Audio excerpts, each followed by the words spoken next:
Sarah Boone gets officially sent to her new home, Lowell Correction Institution. After refusing to take a deal for a lesser sentence, Sarah Boone will be in prison for the rest of her life. But before that chilling night, where Sarah put her boyfriend George Torres in a suitcase. I can't breathe, babe.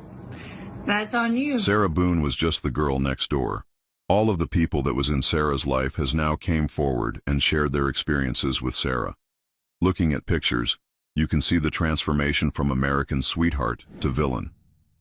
In 1992, Nickelodeon premiered a new game show for kids called Nick Arcade.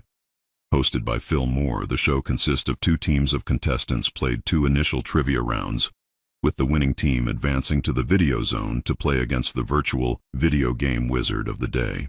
It gave the feel like you were inside the video game. Now, this show ended up getting canceled, and it only aired 2 seasons, but can you guess who was a contestant on this game show? Yes, no other than Baby Belle Boone herself. Your partner there, Sarah, likes to hang out at the mall. Now, what do you do while you're just hanging at the mall, Sarah? Well, check out guys and spend money. Check out the dudes and spend the cash. Your cash or like parents' cash? Mine. Oh, okay, well, good. Red team. Zebra, zip code, and zipper. Sarah was accompanied with her brother John Tyler Paulson, now a registered sex offender. Sarah and John ended up winning this game show, and what they won was ring pops and an old boombox from the 90s. Sarah is now at one of the largest women prisons in the country. She will be joining Daria DiPolito and Catherine McBanua on who could be the most evil bitch in Florida. So if you've seen the beginning of the video, then you've seen that Sarah Boone was on Nick Arcade, a game show on Nickelodeon back in the day in Orlando, at the studios in Orlando, right? I don't know if she's ever been slimed before, pause. But Sarah Boone was, on there saying, talking about guys and all this shit. Like, she was the same way she's acting is how she acts now. That's why we're playing that. We're going to play a little bit more of that. She was also accompanied by her brother, which is a registered sex offender. Chomo alert, John Tyler. Disgusting. Every time I start to feel even a little sympathy for Sarah Boone, I'm reminded why it's so hard. She still hasn't accepted reality. Sarah is serving a life sentence, yet she talks like she's just waiting for the right moment to walk back into the real world. She genuinely believes her appeals are going to magically undo everything. She genuinely believes people owe her money, owe her support, owe her a second chance that she hasn't earned. And that's the part that shocks people. The disconnect. While the rest of the world sees the tragic facts of the case, Sarah is still living in this bubble where she's the victim, where everyone else is to blame, and where freedom is just around the corner. It's that mindset that makes it almost impossible to feel bad for her, no matter how hard you try. An inmate at the Orange County Corrections. You there? Yep, I'm here. Okay, thank you. That was my free phone call that we get on Sundays, and it's only 5 minutes, so okay. Thank you for your patience. I don't remember what I was saying. Oh, the letters. So anybody who I had asked, I told them to send it to you, to send it to James, and to send it to. But I don't know if they did all of that. And I was just going to, if I had to triple make sure that it was there between the 3 of you guys, I was going to just do that. And okay. James is notorious for losing things, or I don't know if you know, but we've had to send things to him hundreds of times. Are you even able to just like print stuff out and hand it to him when we're in the courtroom? Like, remember, James is supposed to be here today. I don't know what he's doing. He's not answering his phone to this present moment. I've tried calling him 3 times between yesterday evening and today. So I don't know when he's supposed to even be here. But my goal, yes, if you would like me to call you around 1 o'clock, I can do that. Yeah. And I wanted to find out, too, are you going to track his ass down tomorrow, considering that you're here, to introduce yourself and to say what's going on? Wait for him in the courtroom afterwards to let him know, and I'm going to tell him, please go introduce yourself. And try and talk to him and see if he had a minute where I can, figure out what the hell's going on with the family law thing and everything else. Yes, and while you are in his face, like, I totally please take advantage of his time, because other than this, once I'm sentenced, it's like peace out, so. Yep, 100%. Okay, and yes. How are you feeling? Are you like nervous, or what's going on in your head? I'm not really nervous, to be honest with you. I am very confident, especially with the amount of people that I have coming to represent me, either in a letter, an email, or in person. I wanted to talk to you for a moment about like my statement and what you sent me information-wise in regards to how the judge could cut me off or interrupt me. Mm-hmm. The case relevance to my case.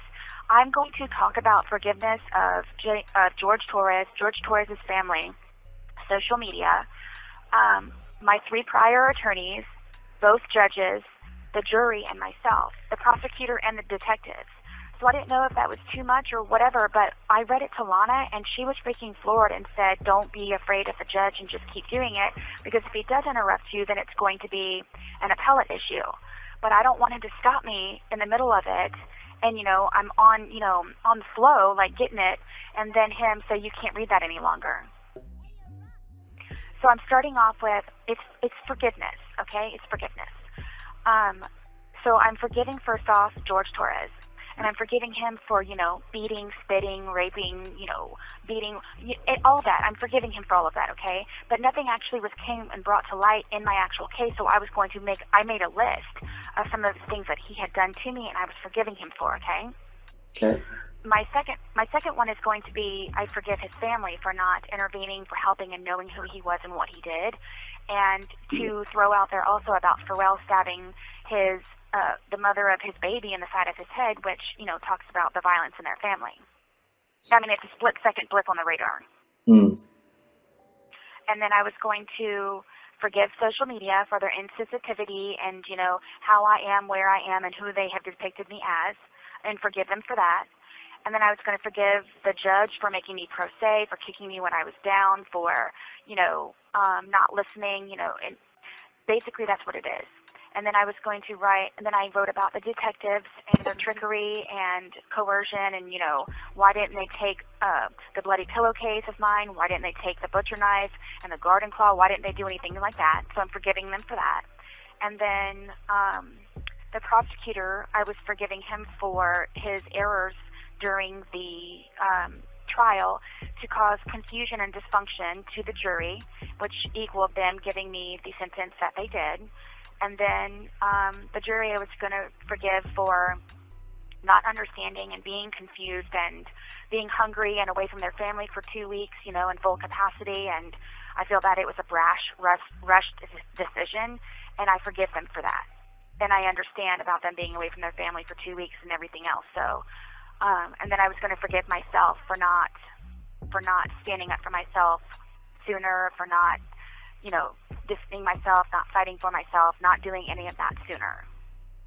So I didn't know if this was too much, if I was going out of my boundaries. And I don't know if I... Look, I mean, the judge can do whatever he wants, but as long as it's said in a way that it's not contemptuous. It's smart-ass and condescending. Maybe what you could do is you could, prioritize it so that the ones that you want to say the most are, in order. So this way, if he does shut you down, then at least you got the ones out that you wanted to say, Okay, yes, and thank you for your feedback, but my thing is, yeah. First off, it's not what you think it is. It may be after I read it to you, so maybe at 1 o'clock if you had 15 minutes or maybe another phone call, I would like to read it to you, okay? Okay, yeah, that would be great. But my thing is, though, it's a professional fuck you. Excuse me. It's a professional fuck you. Yeah. And I don't want him in the middle of it to say, what does this have relevance to my case? And it is my case. My entire, every detail that I'm giving to you right now, as everyone on the face of the planet knows, this is part of my case, not just specific case details. The specific case details are specific case details because of how I got to that point. So there's a lot and everything that is involved in my case, which is what I'm trying to let the judge know. And I'm forgiving everybody. I'm making another copy and I'm mailing it to him, or I was going to hand deliver it to him in the courtroom. I mean, what do you think about that? That's excellent. I mean, I was going to have this said one way or another. But I need for you, and I don't want to bother Lana quite yet because it's too early for her. Yep. Am I wrong? Tell me, is this supposed to be like, oh God, I'm so sorry that this happened. I love George, tears, all this. Is that what it's supposed to be and that's what everybody's expecting me to say? I just don't know how much of an impact it really has. That's probably what he wants to hear. I personally doubt that it's going to have much of an impact on what his final sentencing is. Not going to happen. So one of my things, the only part that I'm kind of concerned about is, okay, I'm telling you this now, it's in your face, hardcore, point blank between your eyes. That's what Lana said.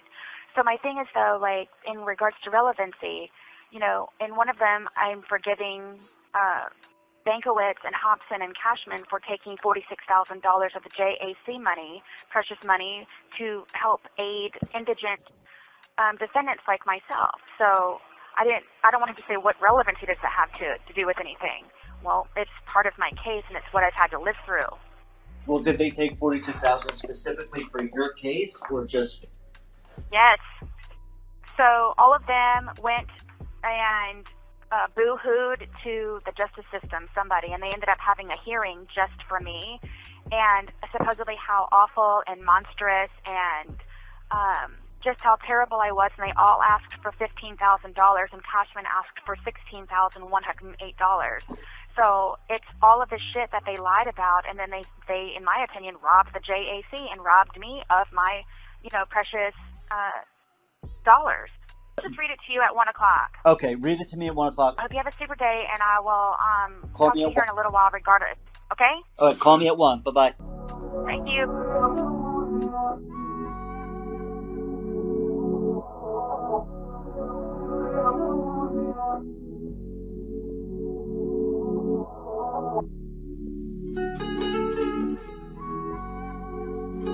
Thought you tell these niggas shut the fuck up.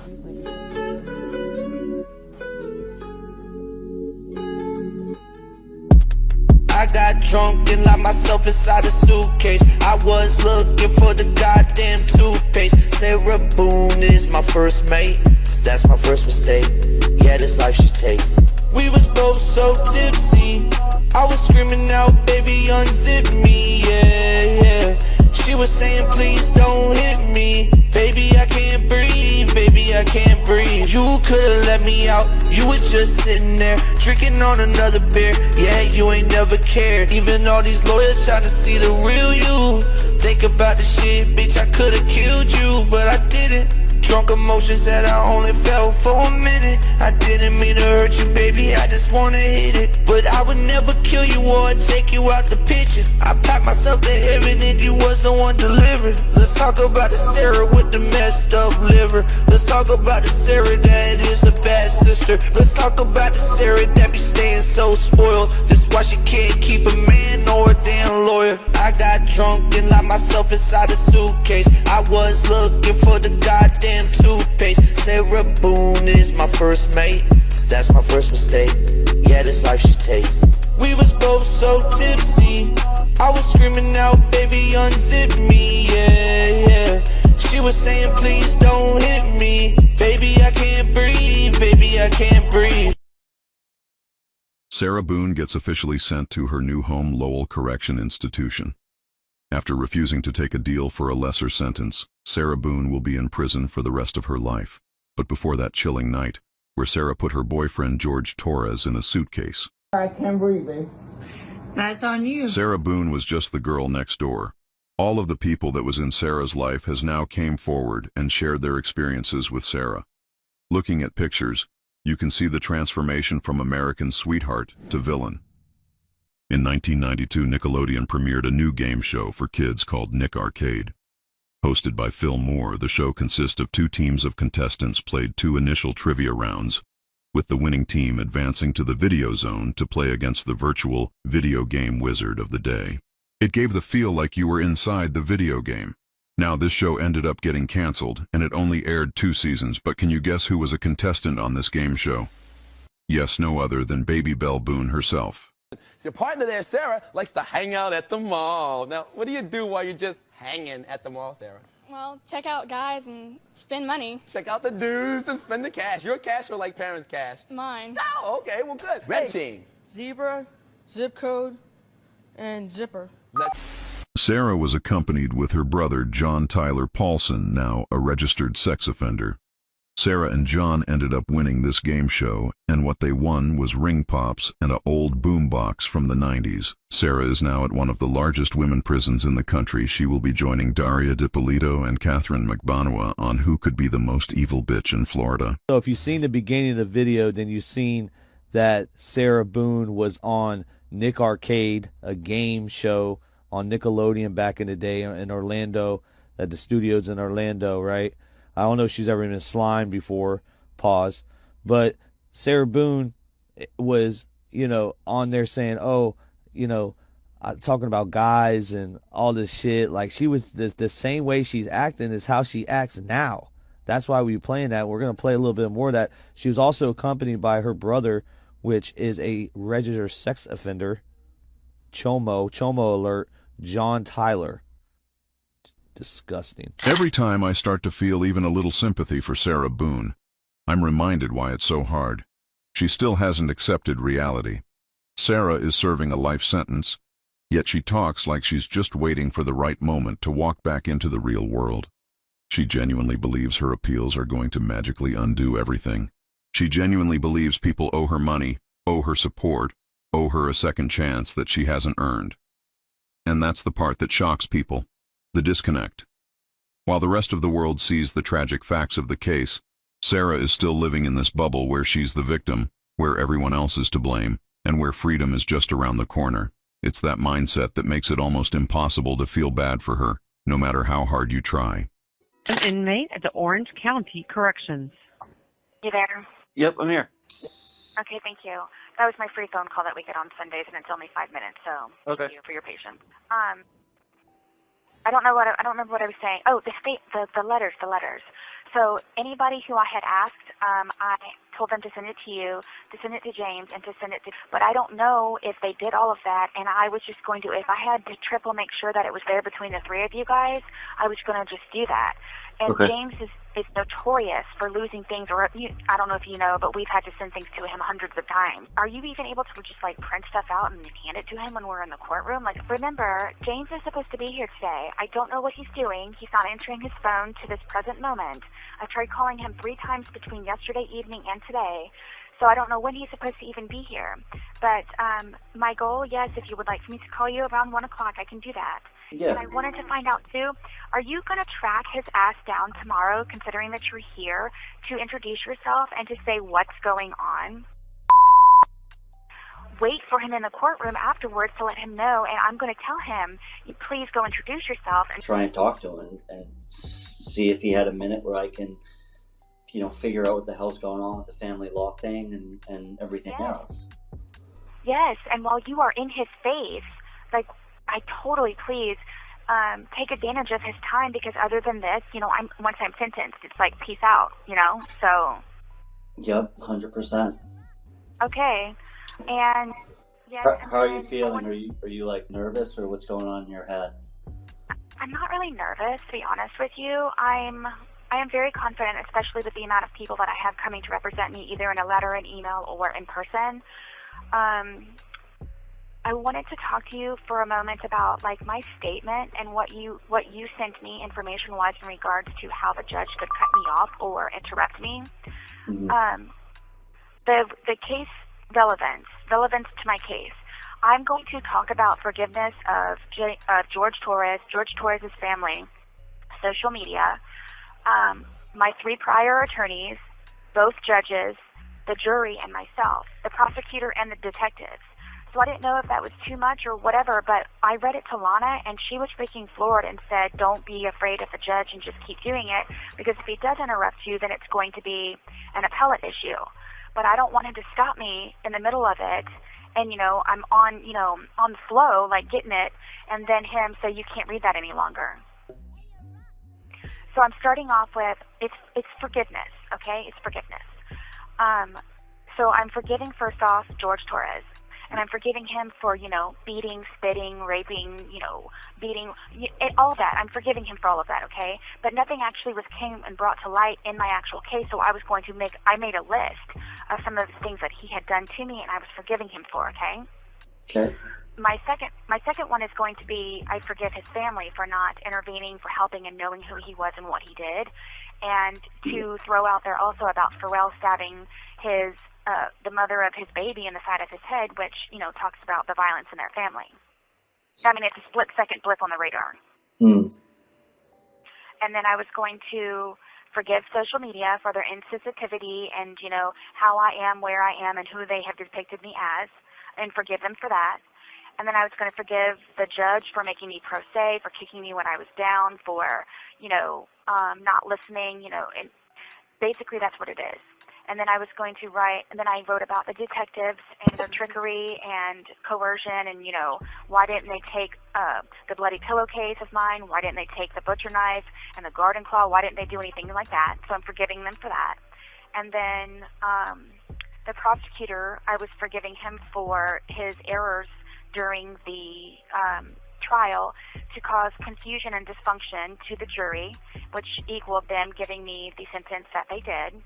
And then the jury I was going to forgive for not understanding and being confused and being hungry and away from their family for 2 weeks, in full capacity. And I feel that it was a rushed decision, and I forgive them for that.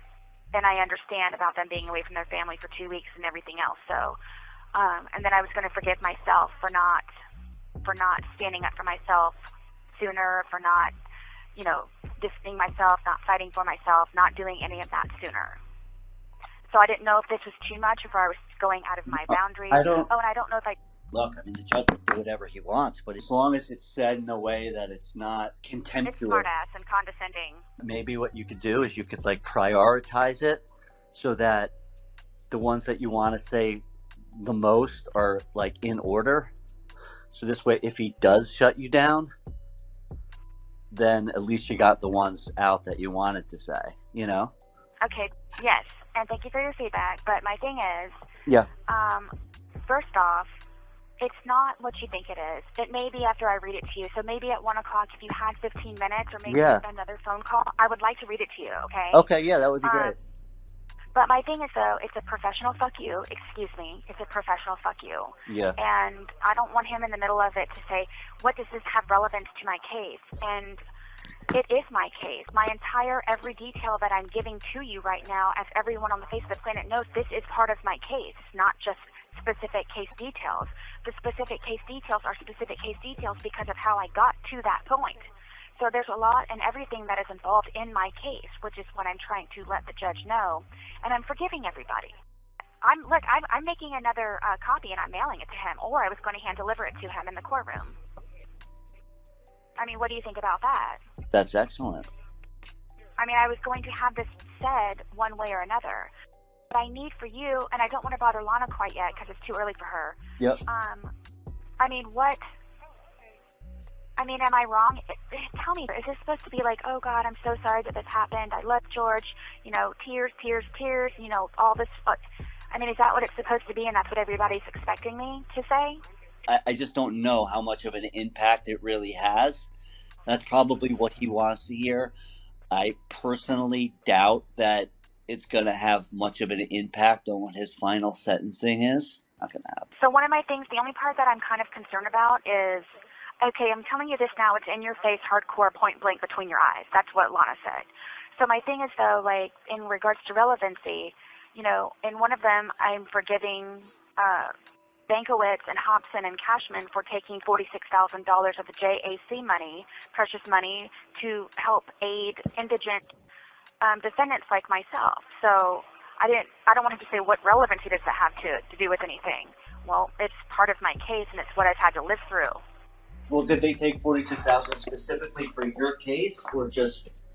Yes.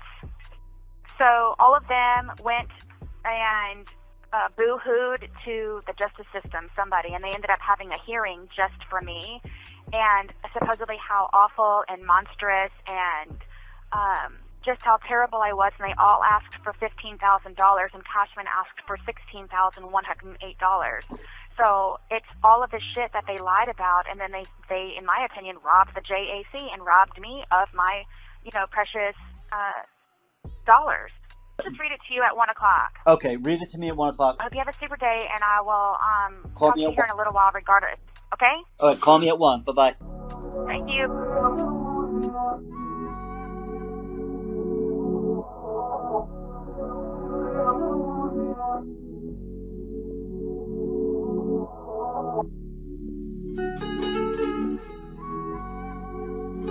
Dutchy, tell these niggas shut the fuck up.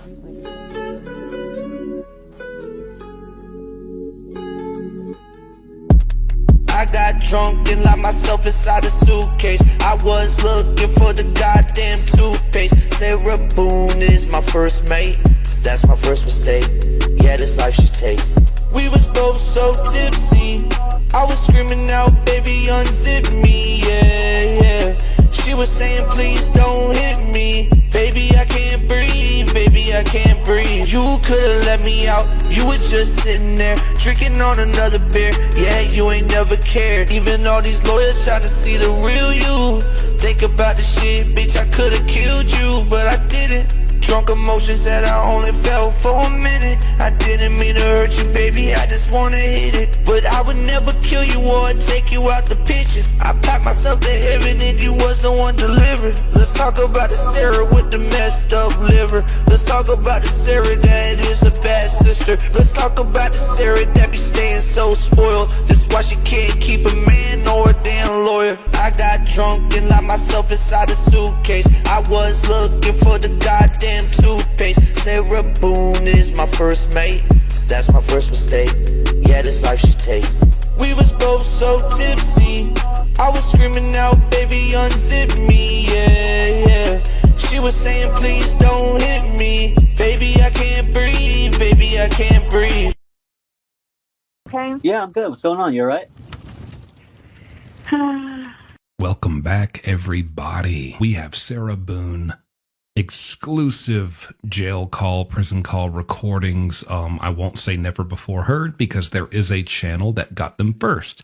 A relatively small channel, credit where it's due, and they deserve it. They are the first ones to get their hands on these jail call recordings, and that is a channel called, right here, Hear Me Out. Extra points from JSP because your username is cat related. We love that. If you don't know who Sarah Boone is, real quick in 5 seconds, she's a freaking weirdo, doofus loser who's obsessed with cheese and cheddar, and she got sentenced to like life for zipping up her boyfriend, fiance in a suitcase while, you know, she claims they were playing a drunken game of hide and seek.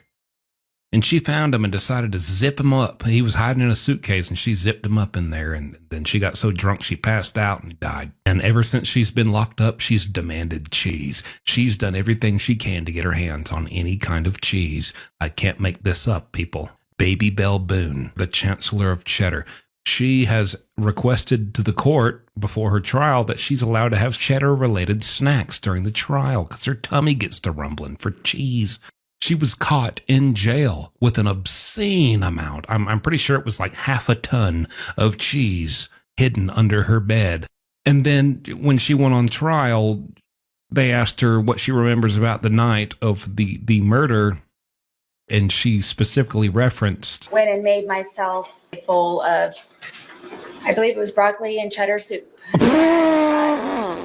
Without further ado, let's get started and let's hear what Sarah Boone was saying leading up to her trial.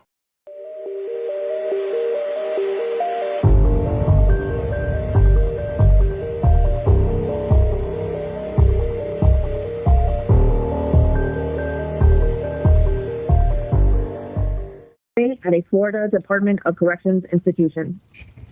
Hey, Sarah.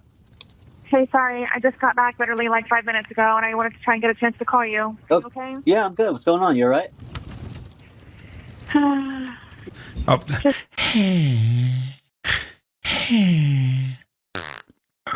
not doing too good. I'm a little constipated from all the classic American cheddar I've been ingesting. What's that? Tried the real world for like however many hours, and it's just heartbreaking. You what? Say it again, Sarah. What happened? Nothing. I'm fine.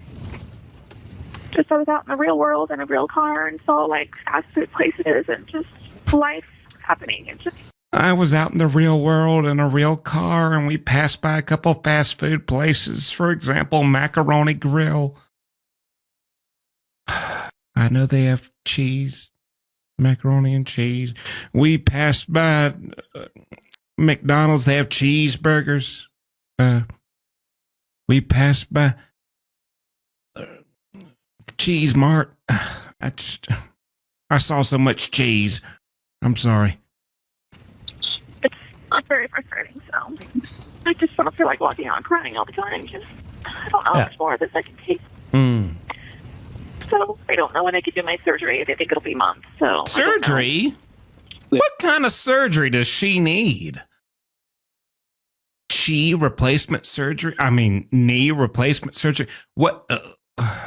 Now, real quick, as you can hopefully tell from this video and even many previous videos before, there's a reason why viewers come to me for the most exclusive takes on what's going on behind bars for every hot true crime story. Just like there is a reason why Morgan & Morgan is America's largest injury law firm. Now, they're a firm with over 1,000 attorneys, and that's because they win a lot. And as someone who takes pride in the fact that I deliver exclusive scoops and updates before the mainstream media a lot, and I get there first a lot, I relate with Morgan & Morgan. In the past few months, for example, a client in Florida received $12 million. This is, keep in mind, after the insurance company offered a settlement of $350,000. Again, in Pennsylvania, a client was awarded $26 million, which, by the way, was 40 times the insurer's settlement offer. Even if you think your case is not worth millions, why not just start a claim and fight for what you deserve at least? Because Morgan & Morgan makes it very, very easy. You can start a claim. You can do it on your phone. Just a few clicks on your phone right now. You can start it. If you're injured, you can go ahead and easily start your claim at forthepeople.com/jumpsuit by clicking the link below or by scanning the QR code right here on screen. It's that simple.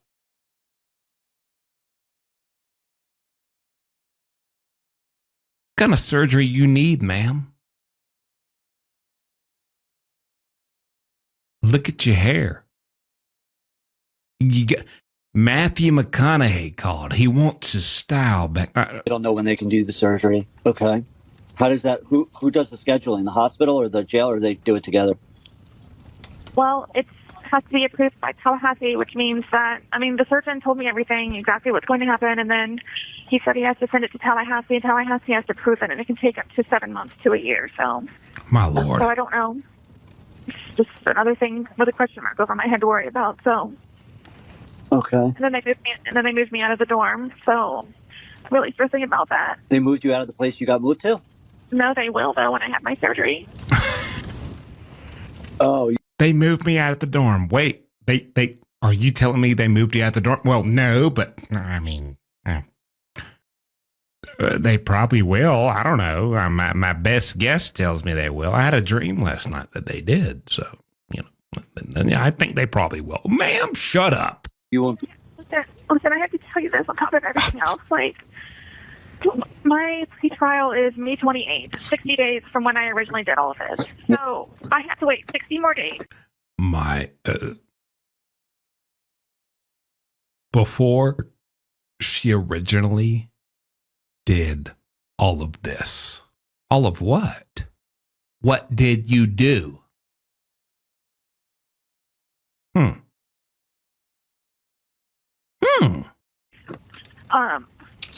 Still hasn't put any application and it's killing me. Like, it's killing me. That he won't put the application in. But he doesn't, does he have to or no? Because you put the contempt in and then they put a continuance in. What are you talking about? I'm talking about my friend's visitation application to come see me. Right, but I know that he's stopped following his modification. Say anywhere, though, that I'm not allowed to see him. And phone calls and everything, there's nothing like that in there. It's just stupid alimony and just, like... I thought that, didn't he say that he wants full custody and to end all your custody rights? So she's talking about her other baby daddy, her first baby daddy she had a kid with. And she's complaining that she's not allowed to see the kid while she's in jail for murdering someone. How dare they? Which would then change all the visitation? That doesn't change visitation. It's his choice. Nothing's been set in stone, and he won't let me see my son, and I swear to God, like, he better hope he doesn't ever see me in person, because this is... What? Excuse me? He better hope he never sees me in person. Why is that? Because you'd zip him up in a suit, in some luggage?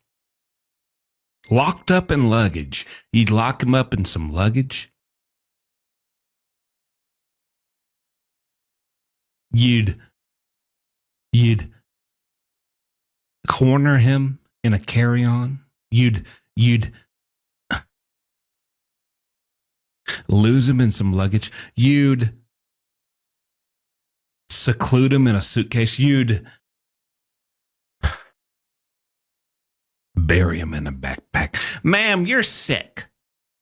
What do you mean he better hope you never see him in ma'am?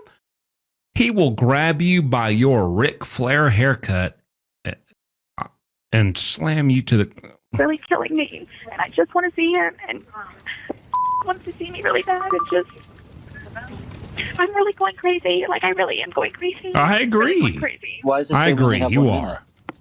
Because it's my stupid 5-minute free phone call that I didn't know about, and otherwise I would have given it to somebody. So, just... Can you call me back? I have to wait 30 minutes. Okay, well, give me a call back in 30 minutes. Sarah, I hate hearing you like this, but just remember, it's going to pass. And, you know, there's going to be brighter days. You're going to have days like this, and it's okay to be sad. I walk around crying all the time. I can't... I'll call you back at 30. Don't let it hang up on us, okay? Okay, you got it. Bye-bye. Hello, this is a prepaid call from... Sarah? Yes, I've been transferred to the Annex. ANNEX. ANNEX. And do you also know that you're going to be found guilty? GUILTY. I'm in P1. CHEESE. Cheese. Papa Dorm. Tell them Papa Dorm. P1. Papa Dorm. My bunk number is... And if I can tell you this, because I feel that I can, I think you very much try to understand where I'm coming from. So, like, this whole thing with and not paying me alimony, and I want you to know, like... Alimony? It's like I'm in this fabulous dorm and everything, but I just have nothing in my drawer but rust and the old newspapers that the previous girl left. Okay. I'm in this fabulous dorm. I'm in the best dorm. I am being treated so well by the jail staff. I'm being kept in the most safe, just luxurious part of the jail due to the fact that everyone knows I zipped up my fiance in a suitcase. Because that's all over YouTube, I am just being treated like a queen. But, you know, I still have some complaints because I would like a couple grilled cheeses and some Kraft mac and cheese and some magazines. Cheese Weekly, the Cheddar Inquirer, and I'm not getting that. And so, you know, honestly, this isn't really living up to my I feel like I'm being oppressed a little bit. And if be paying me something, or at least, you know, just something, I would have something in my drawer. And it's just like, out of $61,000, I'm supposed to settle for what he's trying to throw at me or nothing. Like, I could have been living comfortably, being like shaky and, you know, dysfunctional, and just... Have you thought about sending him a letter and him and his attorney and saying, hey... I'm not doing that. I'm not surrendering ever. Okay. All right. If it were, Sarah, like... Yeah, and I'm not trying to persuade you one way or the other. I'm just being your friend and telling you kind of what I think. I would be concerned that, you know, you could go through this trial and you could walk away with nothing. What do I have now? Hey, what do I have now? That trial is going to cost him a lot of time and a lot of money. So... And they're trying to throw me out of $61,000, $6,000. $6,000 out of $61,000. You know that number? Because it's in the amended supplicated whatever it is. What do you think you would settle for? Ma'am, that sounded like a Harry Potter spell because it's in the amendment of the Spectro Patronum of Levioso. What are you even talking? What are you quoting? What are you talking about? Excuse me? I don't have a crystal ball. I know he's a piece of shit, and he's bitter, and he's angry, and he's sad that he has to live an adult male life now. But I don't know. I don't even know. He never even would try to explain to me the $6,000 and the number that he came up from that. Imagine a man taking care of a child that he had with Sarah Boone, thinking, yeah, I don't think I should have to pay you alimony while you're in prison for murdering your next boyfriend. I got bigger things to worry about, i.e., our daughter, who I'm solely in charge of raising now that you're in prison for murdering your new boyfriend. And you have the audacity to feel outraged that you're not getting alimony from him. Oh my God, dude. I hope somebody locks her in a freaking suitcase in prison. I hope somebody puts her in a mattress. I mean, does it hurt? I mean, if you came up with a number, like say if he said 6,000. So if you went back and said, no, I want 12,000 or 20,000, right? And I know that's, I'm just throwing that number out there. Let's just say you said, yes, I would take 20,000 to not have to deal with this and have definitive security for the foreseeable future till I can get out of here, right? I mean, I don't see how it could hurt by just sending him a note, and I could also send it to his attorney saying, hey, we're asking, It's the same thing. It's still the same thing. What you're trying to do is you're trying to get me to surrender. And I'm not trying to get you to surrender. I'm just saying, he's literally not. He's trying to get you a lump sum so that you can survive in jail, in prison for the foreseeable future, because this is before she even went to trial. And so just if we're assuming you're going to succeed at trial, which we know she doesn't, just for the foreseeable future, you have 20 grand, maybe settle for 15, which goes in prison. Oh my gosh, if you're just wanting snacks and hygiene and just money to live and be able to purchase goodies, 15, 20 grand is, oh my gosh, what a security blanket to have in there. And she's over here, you're trying to get me to surrender. Man, we're trying to get you to grow your hair out another 7 inches. We're trying to get you to take care of your skin. We're trying to get you to brush your teeth. We're trying to get you to quit eating cheese. We're trying to get...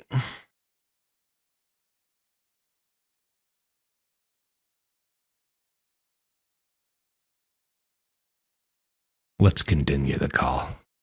Hurt you to ask for what you would. That's what mediation is for, and that's what I was trying to do. So right, but they're not giving you mediation. So all I'm suggesting is, do you need a mediator? You don't need a mediator to send him a letter and just say, hey, look, I don't want to go through this. You shouldn't have to go through it either, because it's been through enough. We've been through enough. Save your money on the lawyers, and this is what I'm willing to settle for. But if you don't want to do it, that's okay. Just hold on one second. I know, and I'm being respectful of what you're telling. Mind you, this is the type of thing she fires her lawyers for.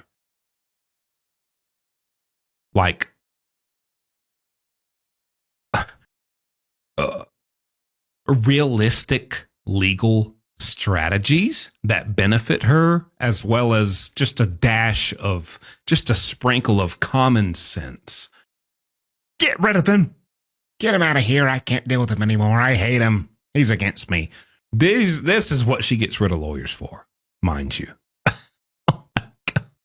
Me, I understand it's constructive criticism, and my ears are open.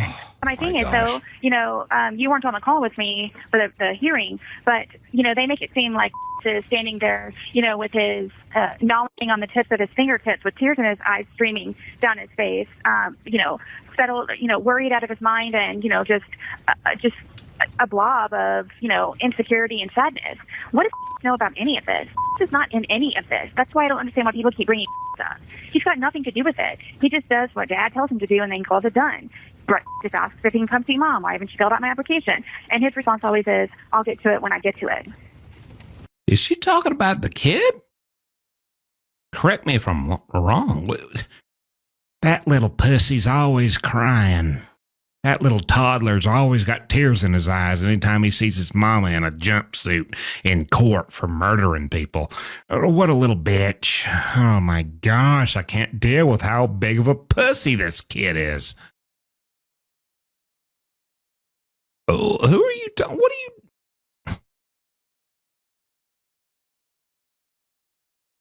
So if anybody's doing anything to him, it's if he throws his crumbs and his penis at me, ain't gonna make nothing different. Whether knows it or not, it's just kind of neither here nor there. It's. I was just saying that as a way to kind of say, like, how would you approach them? And that would be the way to approach them, is to say, like, the way I would put it is like, you know, that money and time that we'd be spending on a trial should be going toward our son. You do realize that his parents have furnished fully this entire everything, including his attorney, right? It's not a cent out of his back pocket. He works a part-time Not a job if cent. he has a job at all ever, because of the phenomenal amount of money that he has.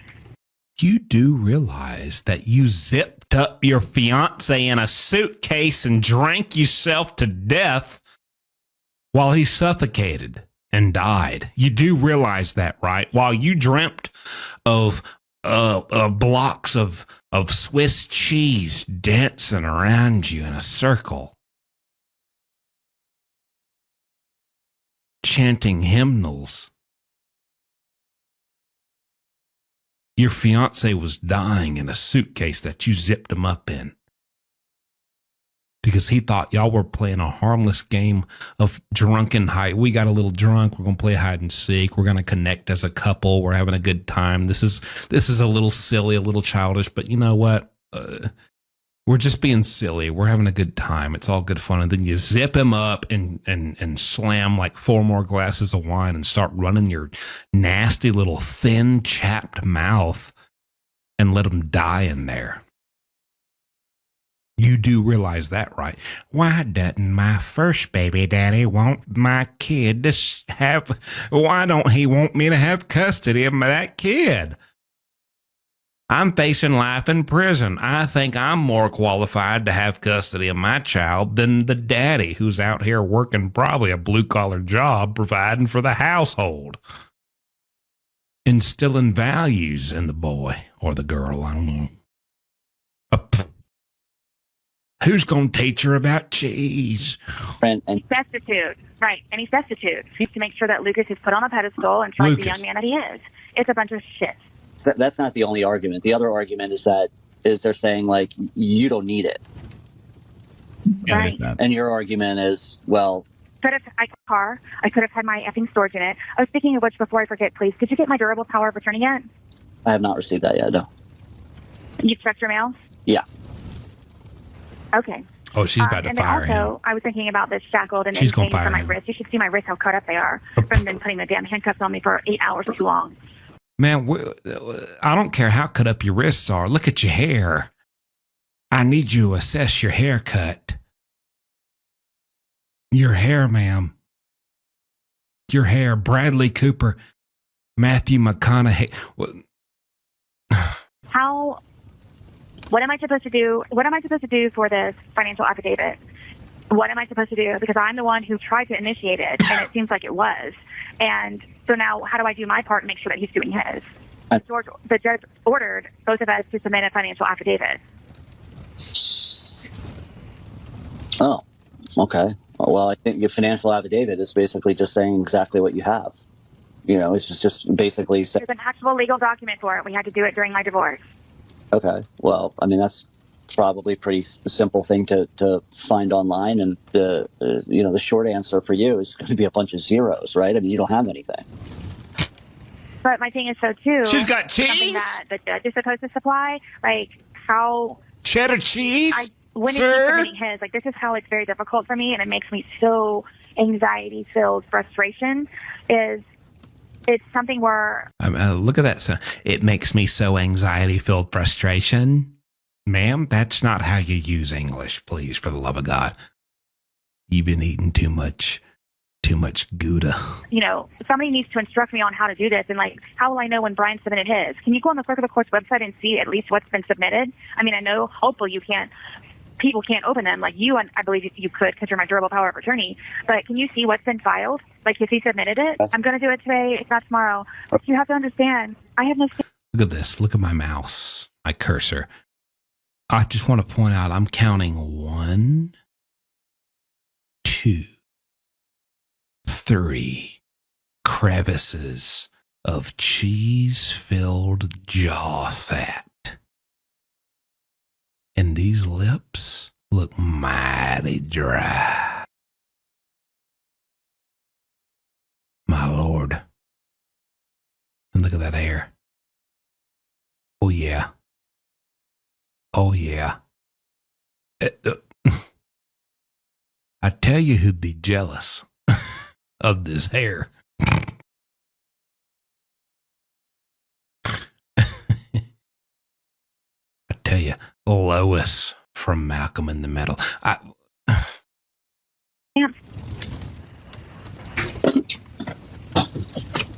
going to tell you, old newspapers and rust in my drawer. I have nothing to even trade somebody. Turn out unless so you can see me. Like, I need something in my life, or otherwise I'm going to go effing insane. I can't explain it to you, and I'm really trying to keep it together. But after today, and a taste of what real life is out there, and to see everybody, and, you know, functioning normally and everything, it's very difficult for me, and I'm trying very hard. So basically she's saying she's surprised the world didn't stop spinning when she got arrested for zipping up her fiance in a suitcase because she was drunk. Hard to keep it together. But so what did you see? You saw like people walking around? Everything. Yeah. Traffic, you know, people working. The office that I was in was like the office that I worked at. And I was thinking that I could do all of this that the one girl was doing. And just, it's, you know. What hospital? What hospital? It was a doctor's office. Oh, can you look him up for me? His name is Seaborn Hunt. Mike Hunt. Just sometime when you have 5 minutes, just look him on the internet, see if he's got 10 decent reviews. You're such a little bitch. Like, dude, I've done 10 years in prison. Like, this happens.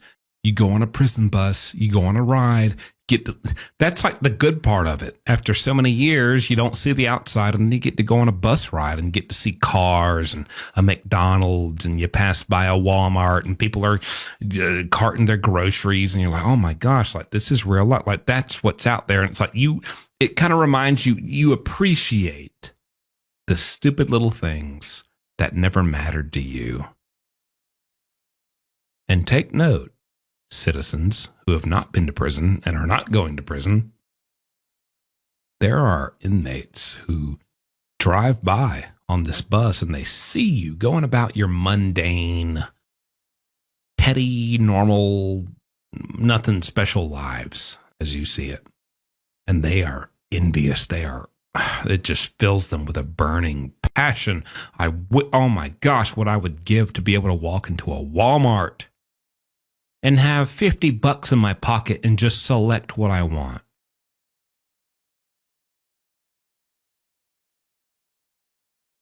That's how it is. That's how it feels. That's what she experienced, and it's messing with her mind. But make no mistake, she's not special. She's not seeing anything that other inmates, male or female, don't see all the time. She's just getting her first dose, and she's taking it very harshly, and it's hitting her really hard. This is nothing special. Honestly, the veteran inmates would hear this, or hear her say this, and be like, bitch,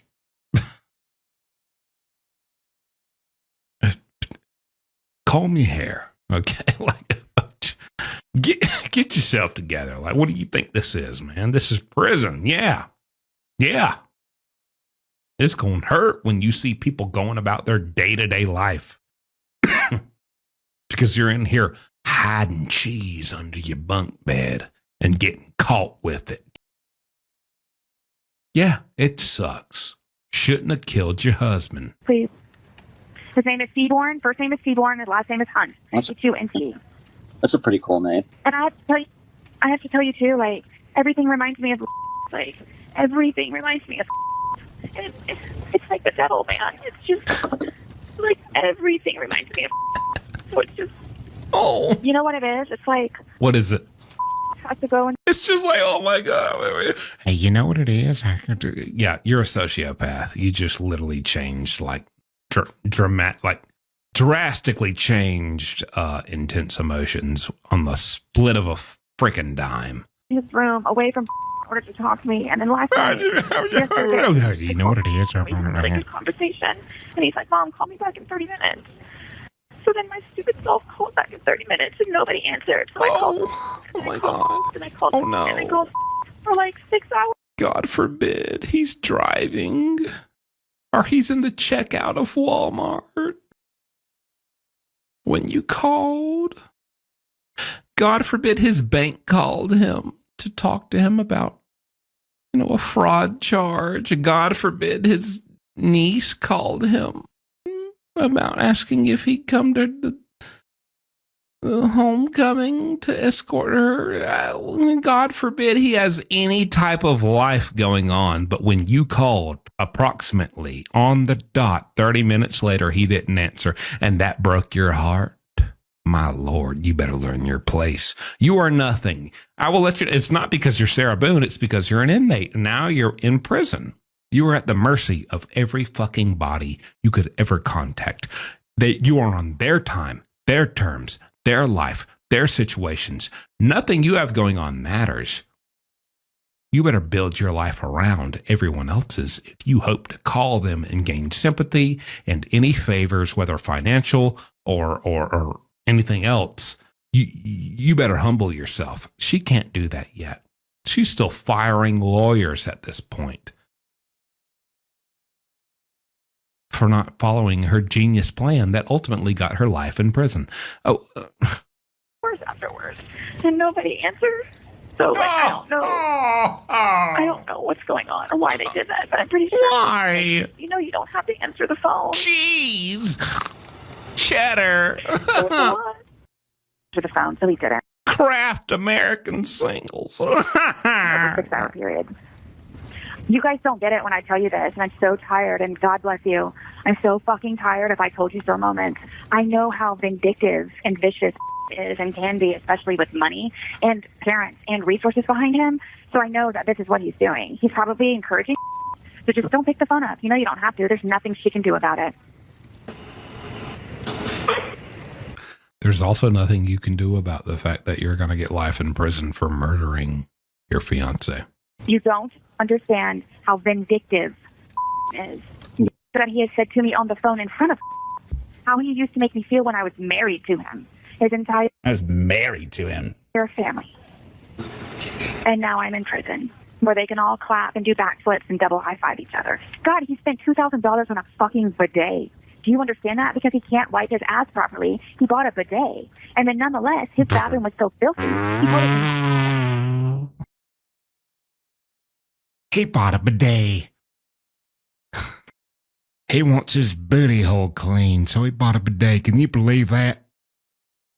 Toilet paper wasn't enough. Mr. Fancy Pants over here.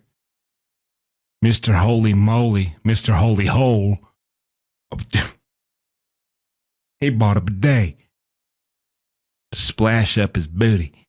Can you believe that?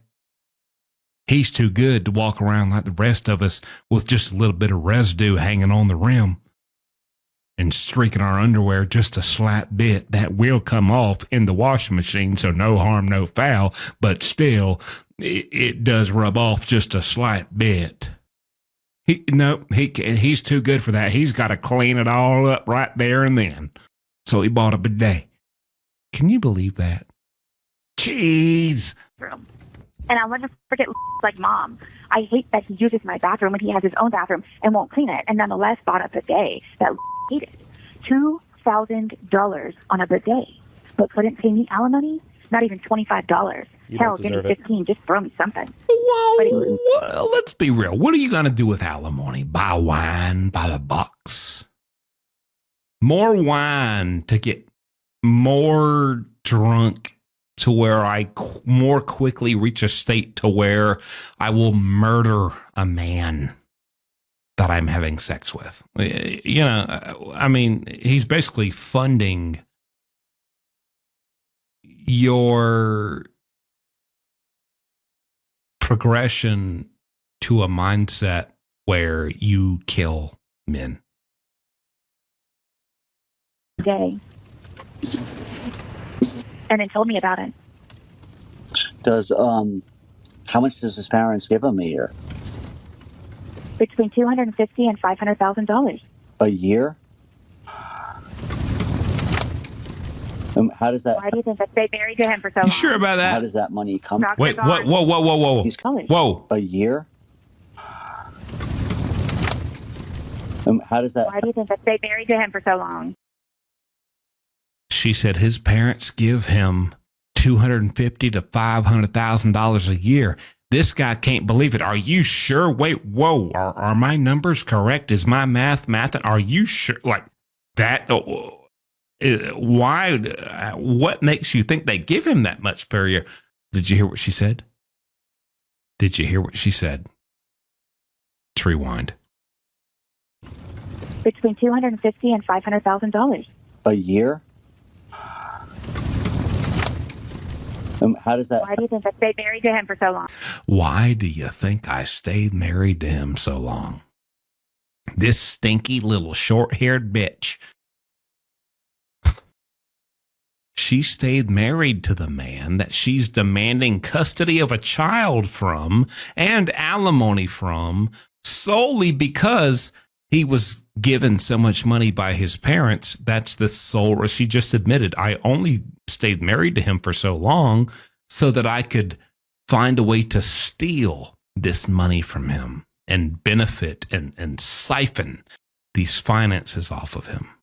Why do you think come on, get real. Why do you think I even stayed married to him for so long? It was because he was getting $250,000 to $500,000 a year.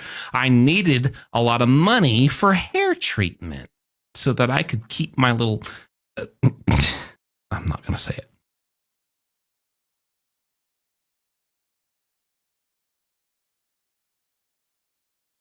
Her head is a normal head, but it's like shaped like one of the shrunken heads, like of the Aztecs. Oh, how does that money come? Stocks and bonds. He's going to have to. It's old money. Why do you think I've been seriously adamant about this financial affidavit and then his bank statements for the last 5 years of everything that he paid for? Plus, he has an $8,800 Uber Eats credit card that almost pushed him into bankruptcy. Do you understand that also? Uber Eats. But how is he? $1,000. But Sarah, how is he getting $250,000 and $500,000 a year, and he's getting pushed into bankruptcy? That doesn't make any sense. Because he lied in the marital whatever the fuck it is, and then threw whatever $10,000, $12,000 at my ass to buy me out of the house, and then for the $330,000 that we spent, he got $500,000, $600,000 for it, and then had to get a whole other mortgage on the new house that they're living in now. All of this, everything that he did, he got double and triple the amount of money of things. And then ended up getting a new car, got all new everything, got the new house, got everything. He's got like $4,000 in Nintendo shit. Like, so it sounds like his family loves him and thinks he's a great guy and got a bad deal with you, which, you are a convicted murderer of men that you have romantic relationships with. And they supported him financially because they had the means to do so. You sound very bitter and jealous and angry that his family did that for him. And you sound very angry that this man's family, who doesn't even know you, didn't just like hit you up and be like, hey, do you mind if we send you $620,000? We just want to make it fair and even. They don't know you. You look like a freaking ostrich with a bob cut. You look like a turkey with the slick back. Ma'am, you got four chins. Ma'am, you got. I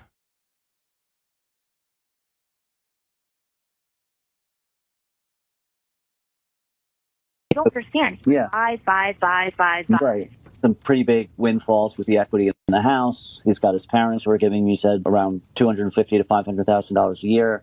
But at the same time, he's also filing for bankruptcy. How is that even possible?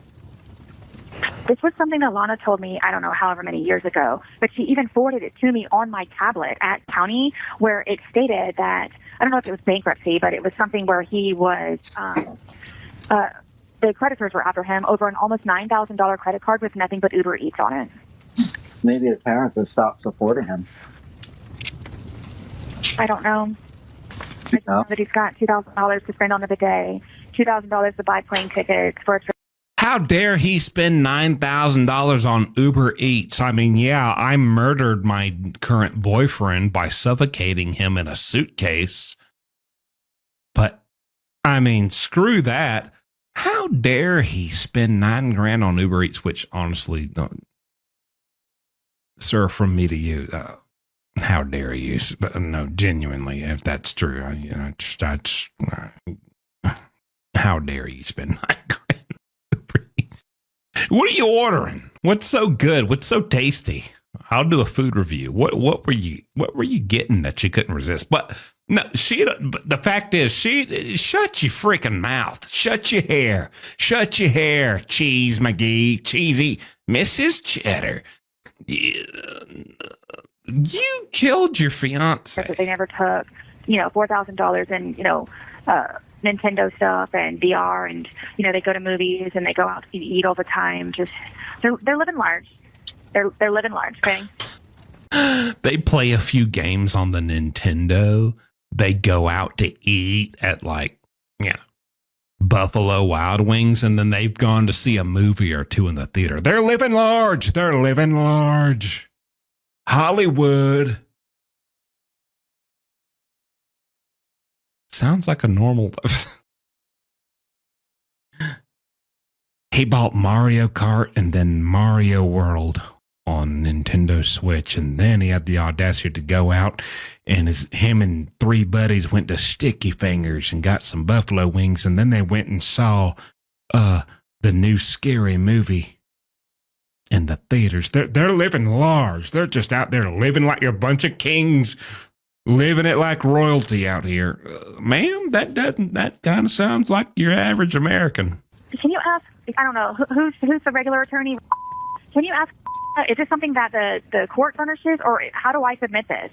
But Sarah, like a financial affidavit is basically just it's a financial statement that you give to the court saying, I know what it is. I had to do one for the divorce. I don't care what form it is. I just want to make sure that I want to submit what it is that I'm supposed to submit. And if there's a time frame on it, when is he supposed to submit his? I know there's no way that we're supposed to be waiting 60 damn days for this to be submitted, for her to review it and then say, okay, now what? And then have pretrial what? He's trying to push pretrial or trial like 2 or 3 days afterwards. A huge help here would be if we could get the judge to appoint you an attorney. I'll trade in my life. Do you understand? Listen, I will trade in my life for the rest of it. Whatever I need to do, please, God, see if you can get me an attorney. I'm pregnant. Just please. Yeah. So I think what we need to do is we need to ask the judge for the court's help. Is it like a secret where, they don't just, they don't offer it because they don't want to pay for it? Or I don't understand why nothing's been done for me or anyone else in the past. And please, if you've got your pen and paper or whatever it is, please write down, please call. And then please find out about this financial affidavit. I want to make sure that, how am I supposed to get mine? You have 1 minute remaining. Bookmark it or whatever you do on your computer, and I'll call you tomorrow too. All right, I'm just stressed out of my mind. Lord you have guys mercy. Are too. I know. Keep your head up. I'll call you tomorrow. Keep your hair gelled and combed and mighty stiff. My goodness. Oh, wow. And there's your insight. Why did Sarah Boone fire 8 lawyers? There's why. She thinks she knows everything. She's trying to tell everybody what to do and what you need to know and just how to correct you. Nobody wants to hear that crap. Ma'am, you suffocate. Why are you talking about this guy? You murdered George in a suitcase. That's it, because you got drunk. Anyways, let me know. Do you want to hear more calls from Sarah Boone? What do you think about these calls? And we are officially back, baby. So keep tuning in, and I'll keep posting. See you next time. Sarah Boone, I caught you hiding cheese. Hey. Welcome back, everybody. We have some brand new exclusive Sarah Boone jail calls. Of course, as you've seen in the previous 2 videos, we are going to keep this thing going and going for a while. I actually got in touch with the true original source of these calls, and trust me, there's a lot of them. They're going to be released pretty frequently here soon. Go ahead and show some love, and let me give all the credit to the YouTube channel, The Third Rail, right here on the screen. Go ahead and show them some love. They post these calls, every call you've heard on my channel or are going to hear on my channel. If you want to skip the commentary and just get right to the goods and just the pure audio and more, go to their channel. Can you not walk in front of the camera while I'm talking? Thank you, honey. If you want to get right to the material, go to their channel, subscribe to them, and even if you don't, show them some love, because without them, I wouldn't be able to make these videos. So full credit to them. Other than that, let's go ahead and get started on another wacky and wild Sarah Boone jail call. Trust me, people, this is just the beginning of a crazy series. Here we go.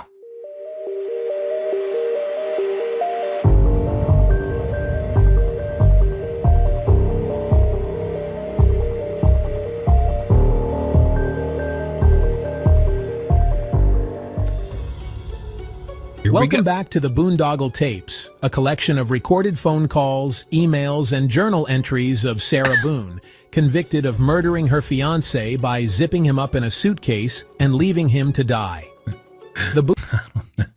They got all these wild animals, and then you just see Sarah Boone like pouncing on a pound of Swiss cheese.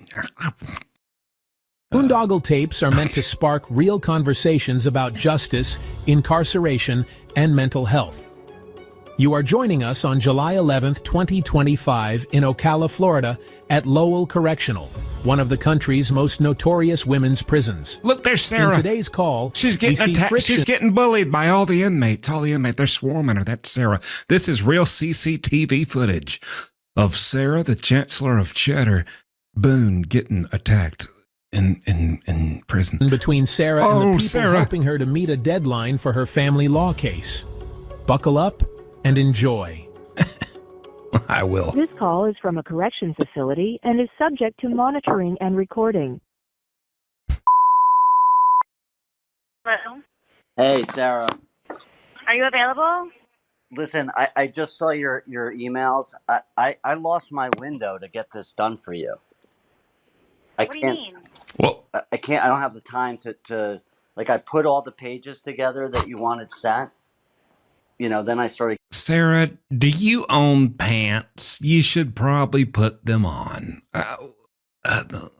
No, now it makes sense. All those ants we saw attacking her, those ants were in her pants, and now she took them off. So she had ants in her pants. Now she had cheese in her fleece. Getting all these emails and the stop and change this and do this. I don't have the time. I'm literally not even in front of a computer. I have no ability to get this done. So we need to figure out. There's no changes. There's a ton of changes. You send me like 5 emails. There's no changes. I'm typing it as is.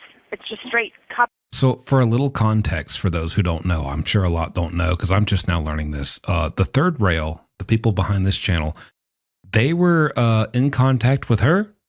I think that, you got to imagine there's many news sites, YouTubers, whatever you can think of, trying to get in touch with Sarah at the height of this and just get any type of conversation opened with her. And she chose the Third Rail.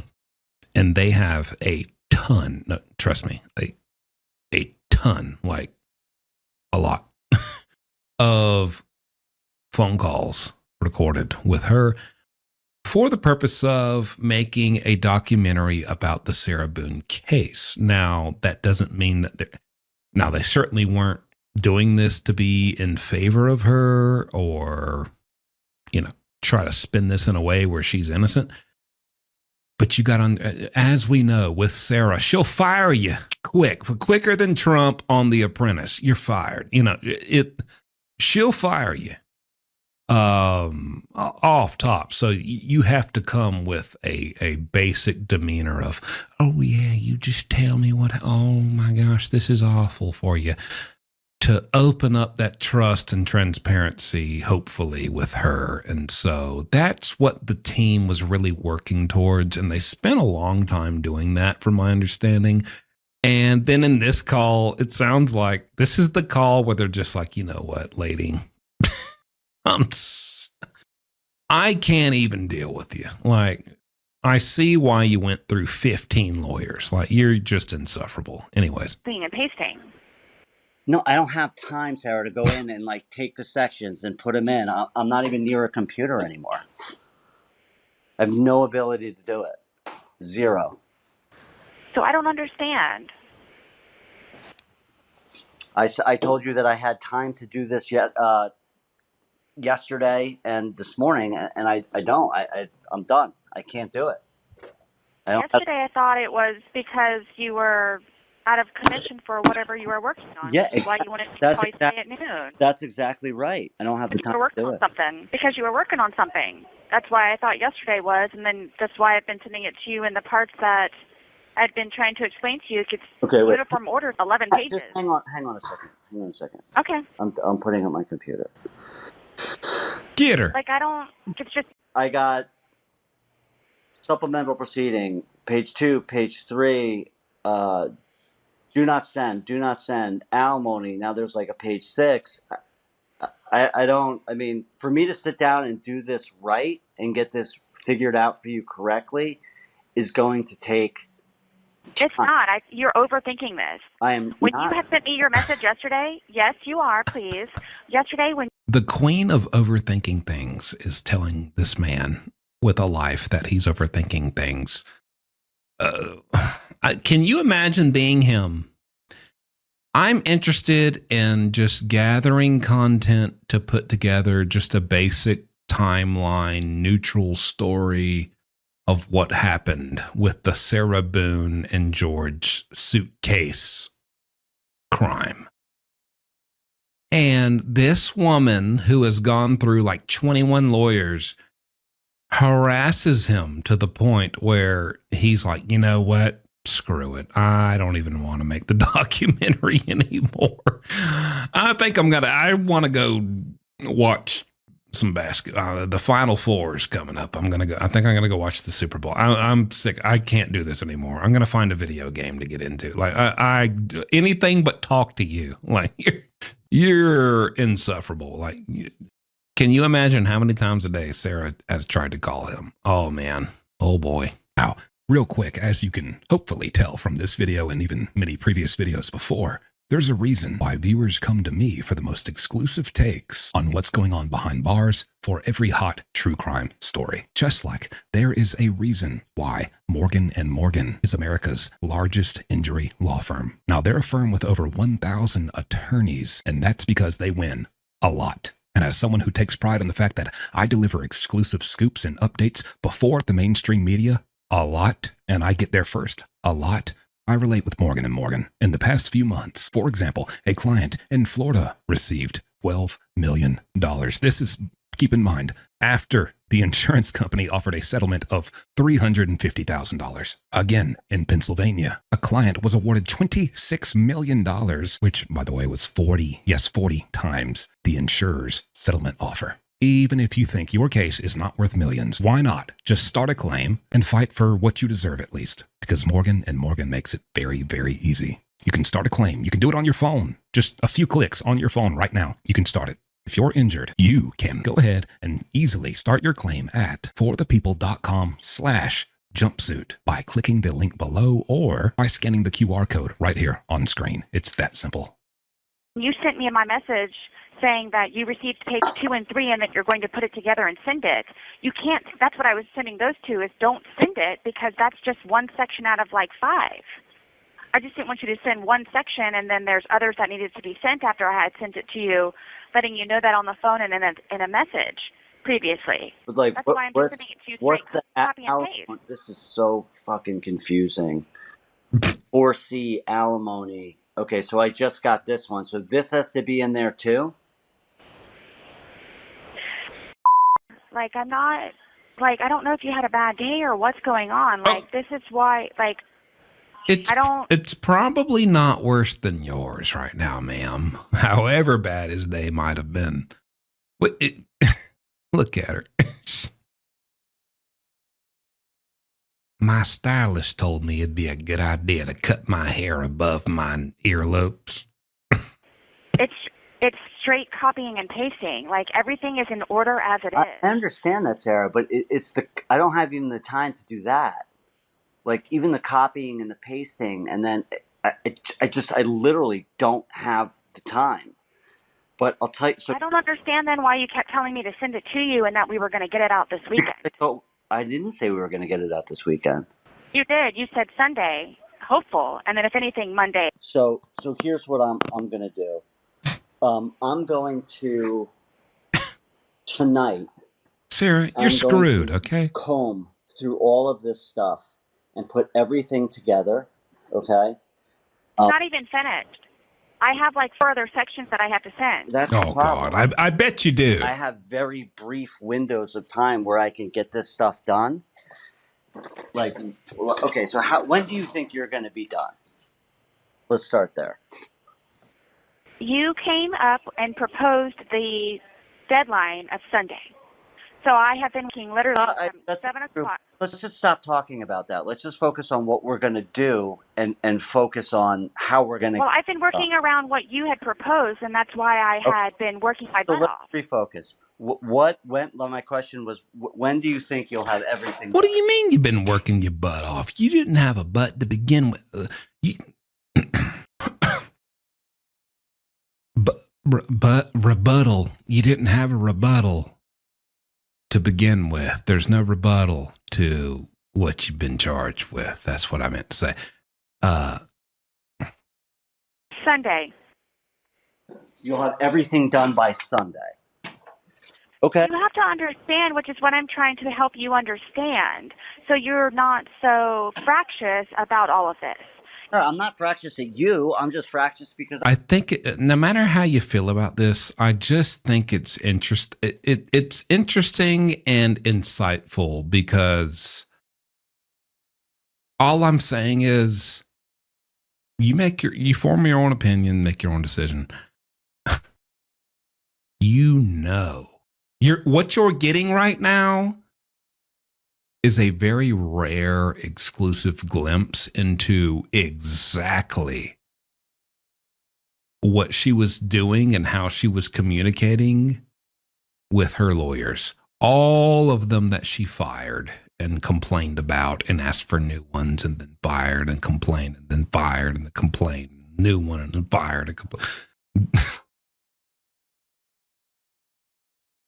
Eventually, ma'am, is everyone else the problem, or are you the problem? Like, what you're getting is a glimpse into probably the way she interacted with these lawyers who were like, hey, listen, lady, shut up. You filmed yourself killing a man because you had some good wine. Like, shut up. And you're criticizing me, and you're critiquing and trying to give me strategies of how I should go about handling this case. Just shut up. I'll see you later. I want to get this done, and I want to make sure that. Well, now you know. Yes, now you understand why. Like, I've been having a nervous breakdown for the last month and a half with this, dealing with everything else and surgery and being in prison and a DR. I have overcome all of these circumstances, and you've been my comfort zone, knowing that you were going to help me with this in order for it to be done at the proposed time of this weekend. Okay. I work from literally sun up to literally sun down, and then some. Sarah, I'm not faulting you in any way. Sarah, can I combat that and ask you, how do you even know when the sun is up or when the sun is down? I'm just trying to tell you the reality of what's going on, and that we have a shared thing to get done. This isn't about pointing fingers and now you know what I've been through, and You said Well, for you to tell me that you can't do this now and I have no resources or any way to handwrite it. None of that matters. Okay. What matters is, how do we get this done? I have tried to send these to you before, earlier in the week, but for whatever the reason is, you haven't been receiving it. So now we've been having to figure out how to send it to you page by page by page by page. So that's what I've been trying to do in order to So if your deadline is Sunday, okay, as fast as you possibly can, get those other sections done. I already have the 4 pages collected. That gives me, if it's Sunday, then that gives me a little breathe. And by the way, Sarah, you should have more pages than that. And by the way, just so you know, well, you should have less cheese than you have. But you got caught with way more than you should, didn't you?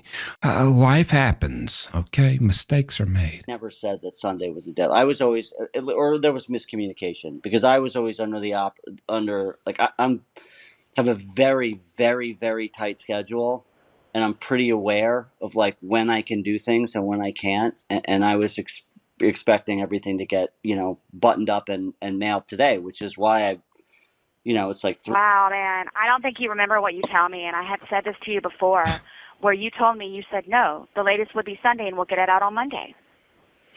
Well, if I did say that, then I was misspoken. And it's a pretty aggressive way to talk to someone who is not being paid and you perceive them as doing you a favor. But what they're really trying to do, which is genius, I would do the same thing. I wish I would have thought of this. Approaching you with a proposition just to get your accounts, your calls, your journal entries, and more, which they have all on their channel or their Patreon, whatever, and will be releasing here soon on their YouTube channel. Just to get all that, hundreds of it. Why didn't I think of that, honestly? You know what? And I'm going to keep that in the back of my mind for future cases. I've learned something here. But the fact that you're not even paying this guy. You need to step it up, buddy, or else. What? Or else what? You're going to rot in prison forever? Ma'am, you're insufferable. And that is what it is. Yeah, you were very positive and reinforcing and just very supportive about it. Which I was? That's like I said, absolutely. And just helped me think, hey, well, Sarah, just keep going. Just keep going. Just keep going. All right. So let's refocus here. If it's Sunday, then that actually gives me a little bit of time. So let's get everything to me as fast as you can. But I can't mail anything on a Sunday, by the way. I know that, which is why you said get it to you by Sunday and you would have it out on Monday. Okay, so I'll get it out on Monday. It's going to be tight, Don't you try to checkmate the cheddar cheese chancellor. You understand me? Don't you? Yeah. Go, Sarah. Oh, my God. She's fighting so hard for her freedom. Ma'am, you filmed yourself giggling and laughing hysterically at your boyfriend, fiance, who you zipped up in a suitcase as he screamed for help. What are you talking about? We got to get this email out. Whoa. Stat by Tuesday or else. Ma'am, you're done. You're cooked. It's over. Your life is going to be reflected. It's going to be very similar to the state of your current hairstyle, as you see here. Absolutely awful. That's what the rest of your life is going to be. Just absolutely awful. And everyone's going to look and be like, why? This is ridiculous. Why? What happened? Important, right? Same thing with your haircut. I think that you need to start handwriting this. I have no paper. Can copy and paste you got cheese? put it all together.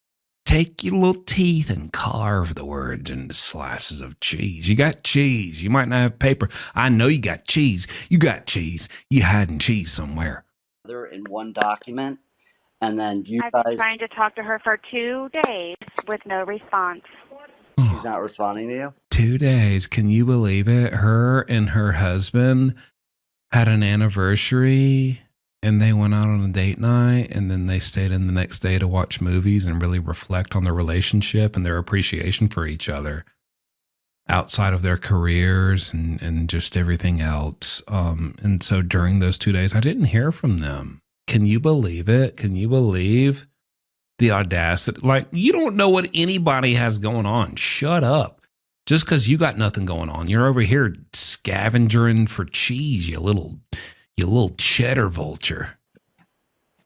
I don't know if her cat died. I don't know if something happened to her son. I don't know.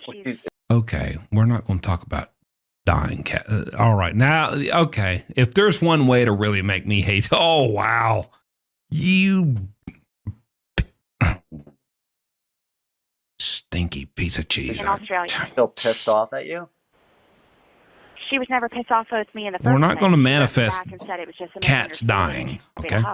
She was she was pissed.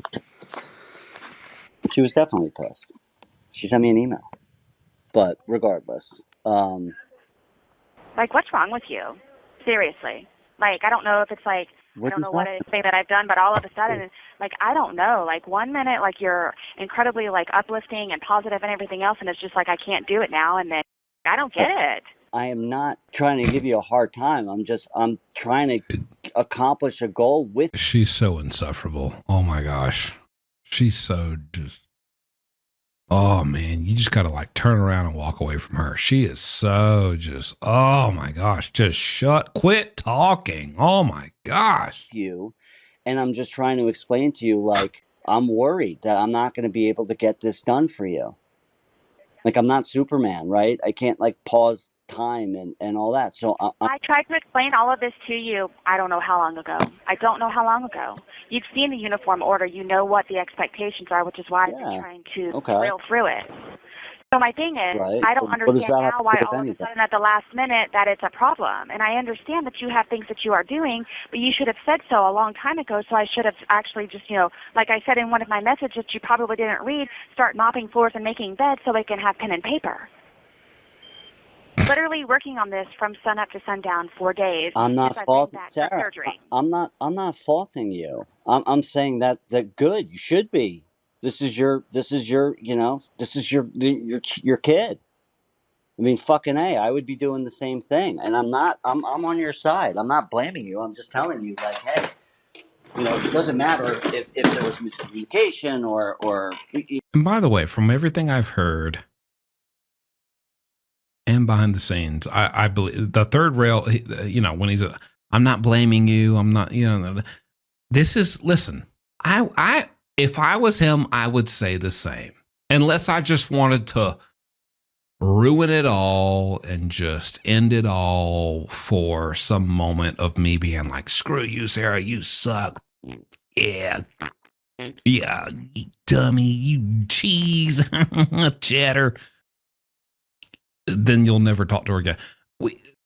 You gotta play the role of someone who's on her side. Because she's quick to cut you off. You got to feed into that just a bit to keep this coming. And this is more about the general operation of, what was promised, falsely promised, I assume, as a tactic, which I totally agree with. Man, she's a piece of crap. Tell her anything. Tell her anything to get her talking. And we got her talking on hundreds of other phone calls saying, and just, you wouldn't believe the things. Okay.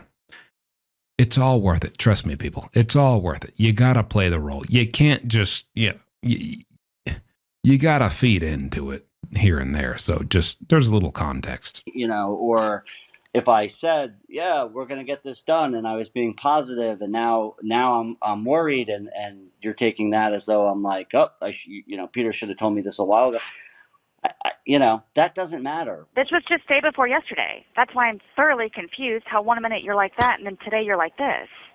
Because I'm extremely busy. And I trying to pull together like a million different things. Okay, so listen, here's what I think. Send me that stuff.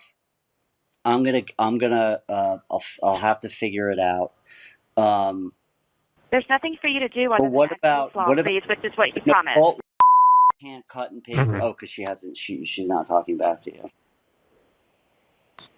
And I wasn't giving you a hard time about. I'm just trying to give you some insight and tell you, like, yeah, she might say she's not pissed, but she was pissed. I mean, she was upset. Ask me if I care. Flip the next page. Why don't you care? Ask me if I care. I think you care a lot. You have repeatedly, over and over and over and over again, contacted this man every single second of every single day of the week to get your story out there. At the end of the day, he doesn't care. He just wants you to, he's doing his due diligence of getting you to feel comfortable enough to open up and talk and possibly say something incriminating. That's what I believe. I would do the same if I had the idea first. And what do you mean, ask me if I care? Ma'am, you cared enough to fire 15 lawyers and then represent yourself.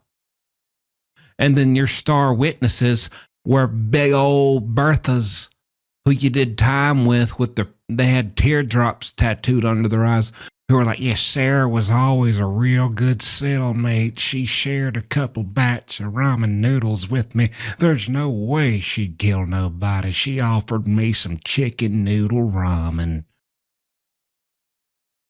There's no, I mean, you literally have absolutely nobody who has anything ever good to say about you in your entire life, except two former cellmates and convict women who said she was really nice. She shared a Snicker bar with me.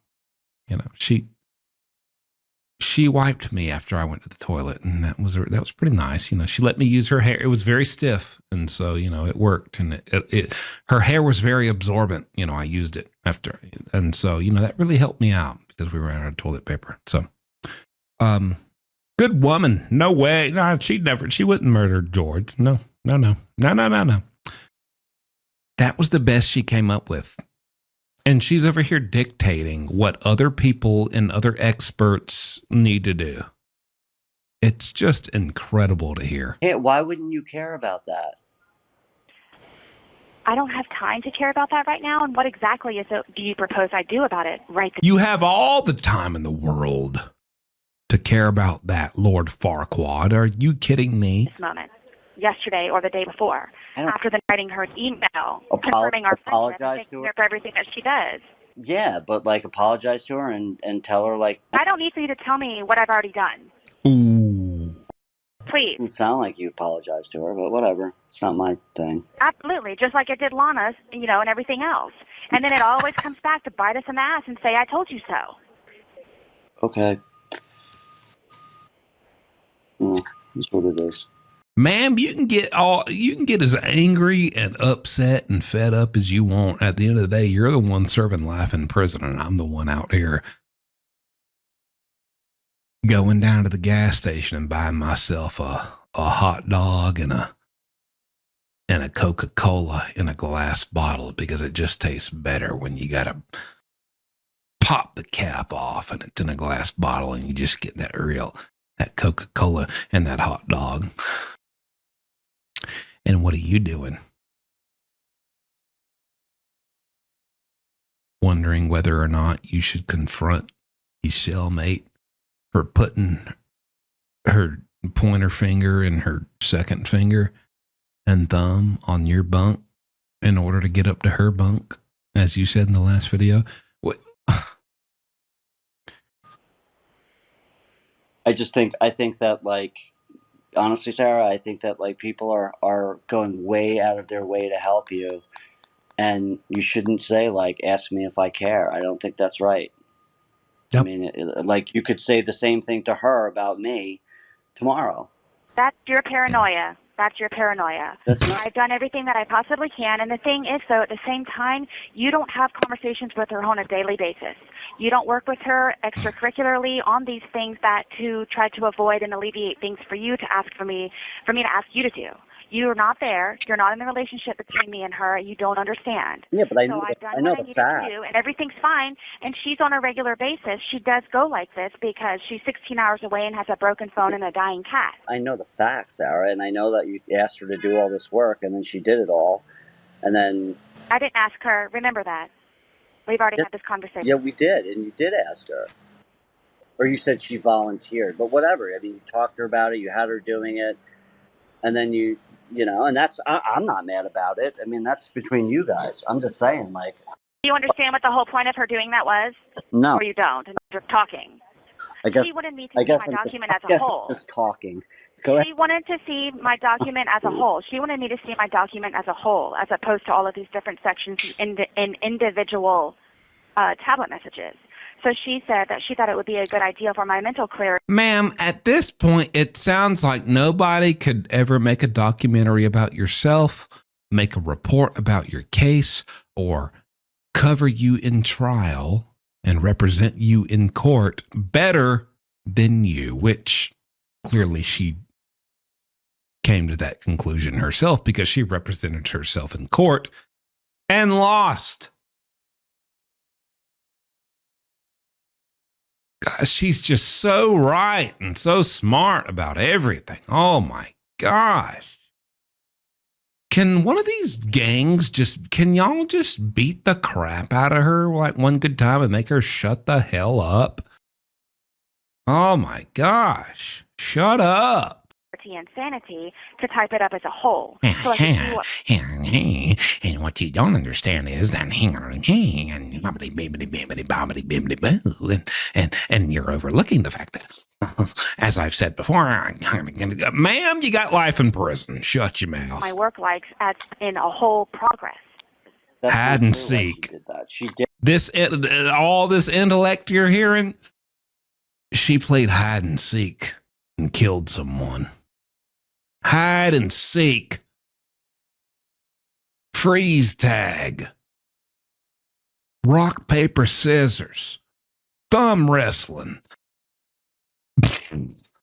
Like, give me a freaking break. Did it because she thought that you were going to use it and print it out, and that's why she wrote Dummy. and said, Sarah had. Right, and that's where the miscommunication came in after she and I have already discussed it on the phone and in the messages. Okay, so you think that she spent her entire weekend writing like 6-page documents? What is the point of this? You're bringing it up. Oh man, I don't know. I'm just trying to get us over the finish line here. So why don't we do? Said that you can't do this? No, you're not listening to me. I don't get it. I don't want. I got up, was excited to talk to you about stuff, Sarah, make sure you were okay, and how everything was going yesterday, and then listen. this. I don't get it. Just listen to me, please, please. Like, do you want me to feel really bad about Nicole? No, because I feel really bad about Nicole, and you're just mutating it. I don't want you to feel bad. I just think that you should say About this whole situation. Can I just finish what I'm going to say, please? I don't want you to feel bad. I just don't want you to say things like, ask me if I care, because this is someone that's spent a lot of time and loves you and is trying to help you. And for you to say that it's I'm talking about this moment right now. okay, but you think that doesn't hurt any more? Like if I heard you said that about me, I would be upset. When I say ask me if I care, I mean, do you want me to care about it after it's already been resolved? That's what I'm not understanding. I don't know. But anyway, can I just get back to what I was going to say? Oh, man. Imagine being George arguing with this woman. And imagine him like being in the right and having legitimate points. And she's like, this, and I mean, you're, oh my gosh. Oh, Lord. Have mercy. Like there's no winning. She's arguing with a guy who has freedom and is just doing just fine in life and took the time out of his day to talk to you, and you believe he's wanting to make a documentary to make your voice heard, and you're talking to him like this. Imagine how she talked to George, who she murdered later. You know what? She'd probably give her the chance. She'd lock this fella up. She jam him up in a porta potty. I mean, dude. Oh my gosh, just So this is what I was going to say. so annoying. Sunday is gives me a little bit of breathing room. If you're not comfortable asking Nicole to kind of like copy and paste everything together and you think that's going to take too long. I've been trying to get a hold of her for 2 days. I'm not sure what you're misunderstanding with that. And I've sent her messages. I called her 5 times today. Oh, right. Yep, you're right. Sorry, I got a lot going on, Sarah, man. I got like 5 million things. So do I. I do too. You don't got nothing going on. You're in jail. So do I. Somebody wants me to play chess at 5 p.m. and then at 2 p.m. I'm supposed to play a game of Go Fish with Big Bertha and Mammy D. And then at 7 o'clock, I'm supposed to take a shower, and I'm still undecided whether or not I'm going to do that or not, because I'm not buying into the propaganda of hygiene. All right. I'm trying to get you to please understand. I got a full day I do ahead. understand with you, which is why I've been working with so closely, because I'm trying to alleviate things for you. But this whole typing, this cutting and pasting thing and mailing overnight, you and I know what to do and how to do it. But But the problem is time. And you said that you were going to help me with case law, because you're like, it's no problem and it's simple. So with that being said, I just left some things open for case law to be added. Sunday is our deadline. I'm going to do my very, very best to get all of this done. I'm not sure how I'm going to freaking do that, but I'm going to have to figure it out and die trying, I guess. But, because I'm your friend and I'm here to help you. And I know you know that. And even though we're spatting right now, it's not a big deal. But, I care about you and I want this to get done. So I'm going to really do my very, very best to get this done. And I'm super grateful, which I already am, and I just don't want Sunday to roll around and you be like, well, you need to go mop some floors and make some beds. Well, that's why I'm having this conversation with you, because, I think the miscommunication was. Well, first of all, you do need to do that. And all this kind of stuff is a lot more than I was allotting time for. So now I know, that's why I've been trying to make you aware every single day, verbally and in messages, so you understood. I wanted to make sure you knew. Okay, well, I guess. And again, you've seen the uniform order, so you know the different sections. Yeah, I guess. Well, I don't have the time to sit there. You were the one, I believe, who actually read it to me. Sarah, because I got it 17 days later. Time to read through your parenting plan and making sure that, like, what you've written covers what section. This isn't, like, I'm not asking you to do it. I've already done that. Well, I think you're making a mountain out of a molehill. It's just cut and paste and add case law. I think you're making a slice out of a cheese wheel. It's just a matter of cheddar to Gouda. You're acting like it's Swiss. With the page numbers at the top. It's incredible. Thought I heard my cat. Just trying to help you. Mountain out of a molehill. You don't know what's going on in my life. You don't know how busy I am. And I'm talking about just this awful pretrial statement. That's all. I know you're talking about that, but you're saying I'm making a mountain out of a molehill and it's just copy and paste and blah blah blah. Listen, there, I'm not an idiot. I know when I look at something how long it's going to take me to get it done, and I could do a shitty job. But I don't do a shitty job. I make sure that everything. Never do a shitty job. Make sure that everything is ticked and tied and proper, which is. I know, and that's why I love working with you, is because you know what to do and how to do it right the time. But when I say to you, I'm running up against a wall here, and we got to get this done, and we're on the same team. Remember that. We got to figure out a way to get this done. And you tell me I'm making a mountain out of a molehill.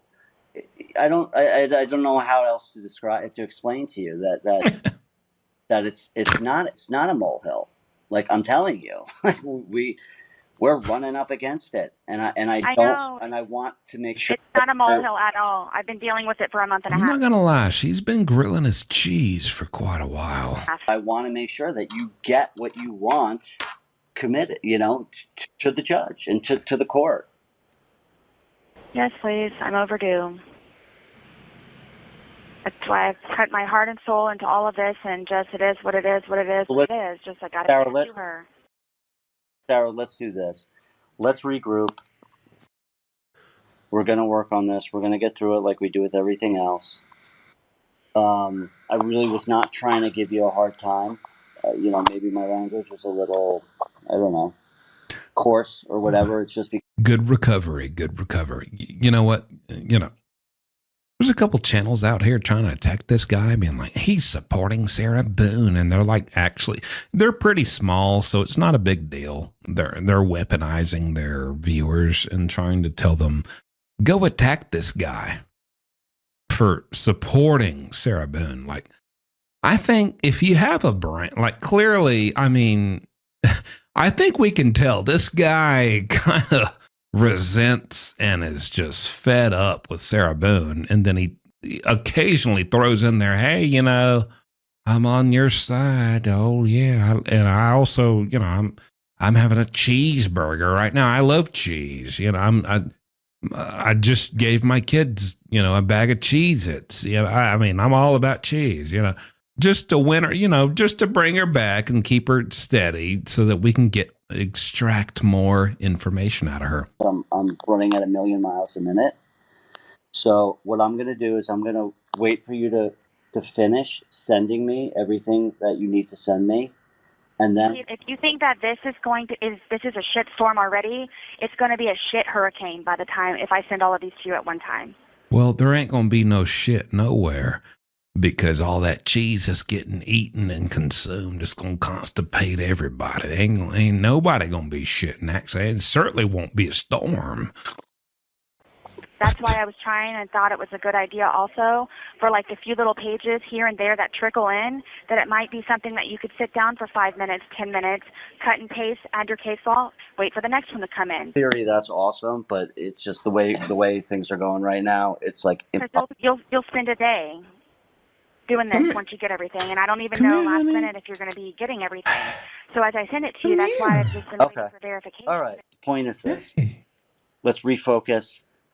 If you do get a hold in a call, and she can start like organizing this and making this like exactly how you want it, that would be huge.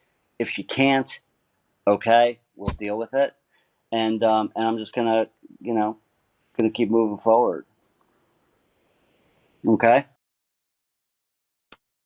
I have segments that I can send to you. I'll just send them to you page by page by page. Okay. What do you want me to do now? What do you mean, what do I want you to do? I want you to send me the stuff. Just keep sending it the way you've been sending it. I'll continue to send pages, but I just want to make sure, that pages come in not in order because of their content amount. So just make sure, please, if you could, that the top left is the page number. They're perfectly in page numbers. Okay. Like, are you positive that you're okay? Because I'm kind of scarred from this phone call, and I just want to make sure that I'm not doing anything wrong. Oh, are you scarred from the phone call? How about the guy you zipped in a suitcase till he suffocated to death while you sat there drinking your freaking cabaret? Probably not even that. Your Fresca. Probably not even that. Your whatever you bought from Dollar General. And laughed as he died. Something that I can't correct. Why are you scared? Don't be scared. Come on. I'm not scared. I said I'm scarred. Sorry, scarred. Don't be scarred. Oh, well, you're scared of them women that are bullying you and harassing you and threatening to beat your freaking little butt. Beat your little booty. What you said in the last call, you scared of them. Well, I guess you wouldn't be scared of a guy on a phone call. As long as you got a nice piece of luggage to lure him into, you wouldn't be scared, would you? It's fine. I'm just really, really busy and stressed, and I'm trying to explain to you that we're up against it, and look, like I said, I'm going to do my very, very best to get this done. So can't really say anything more than that. And I know that's unsettling and it's difficult, but that's the reality. And I'm going to do my very, very best. Is there a but after that, or it's just period? No, it's just... Ma'am, is there a butt on you, or are you on your period? You are full of cheese. You can't poop. Your haircut looks like Lyndon B. Johnson. Your haircut looks like Martha Washington. Your haircut looks like, matter of fact, George Washington. Your haircut looks like...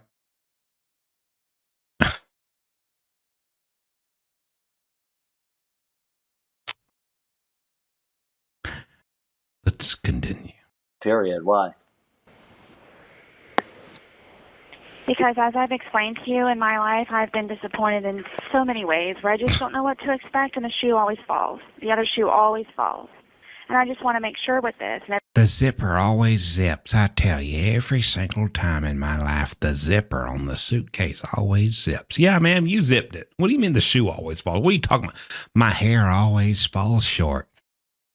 The cheese is always slashed, I tell you. Everything that I've invested in it, that you are not going to be one of those disappointments. And I just... So I'm going to be a disappointment. Like if I cannot get this done, like, sorry, if I had the time and that's why the ability to do it, like, is it an if thing? Like, and I understand it's like disappointing, but like if I physically am unable to get this done, I am personally going to be a disappointment to you. I don't know how you read between the lines so incorrectly. I never said that. Just I don't want you to be one because I love you guys so Brother, I don't know how you slice the cheese so unevenly. I mean, my word. so much that, again, it's like the whole beaten dog thing where I allow you to pet me, and then it's like instead of nobody wants to. But you're saying it's like my fault. Like I'm going to be a... Where do you get that from? Because you just said it. Get it. Where am I getting it? You just said it, Sarah. You just said, I don't want you to be a disappointment. You're like, I'm like a dog. I'm allowing you to pet me, and then you're going to like hit me. It's not me. It's the life circumstances that I'm in. And I'm, like I said, I'm going to do I don't think you're okay, man. Like, I don't know what I did. Honestly, I love the passive aggressiveness of this guy. I love I wouldn't even call it gaslighting. I love well, maybe he's gaslighting. I love just the contradiction and the cockiness and the pettiness and compare that to the way he's talking to her right now. Think about the way in the recording that she was talking to George when he was zipped up in that suitcase. She was just swirling her little glass of wine. Oh, what did you say, George? You can't breathe? Oh, was that a please I heard? Please, Sarah? Oh, you can't breathe.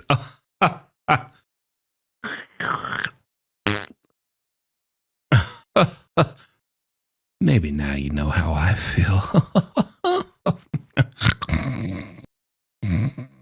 Dumbass. Like, you just so... yeah. Welcome. Welcome to a taste of karma, you stinky little person. Like, you have 1 minute remaining. All right. Peter, I just want to make sure you're okay because you've never been like this before. I don't know what's wrong. She's more adamant about making sure this guy that she's never even met in person is okay than she cared about making sure George was okay when he said, please, Sarah, I can't breathe. Please, I'm dying. Let me out of this suitcase. I will die. I'm dying. Please, I can't breathe. Yeah. Just a little context. Yeah, okay. All right. So listen, just call me tomorrow, and we'll pick up the pieces, and we'll go from there. Okay. Take care. Thank you. Okay. Call me tomorrow. Bye. Yep. Crazy stuff from Sarah Boone.